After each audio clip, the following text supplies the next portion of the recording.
দেশের ৫ জেলার ওপর দিয়ে ঘণ্টায় সর্বোচ্চ ৬০ কিলোমিটার বেগে ঝোড়ো হাওয়া সহ বজ্রবৃষ্টি হতে পারে বলে জানিয়েছে আবহাওয়া অধিদপ্তর। বুধবার দেশের অভ্যন্তরীণ নদীবন্দরগুলোর জন্য দেয়া এক পূর্বাভাসে এই তথ্য জানানো হয়।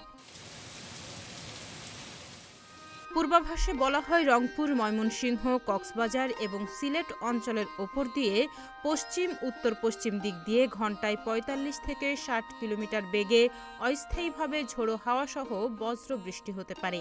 এ সময় এসব এলাকায় ১ নম্বর সতর্ক সংকেত দেখাতে বলা হয়েছে।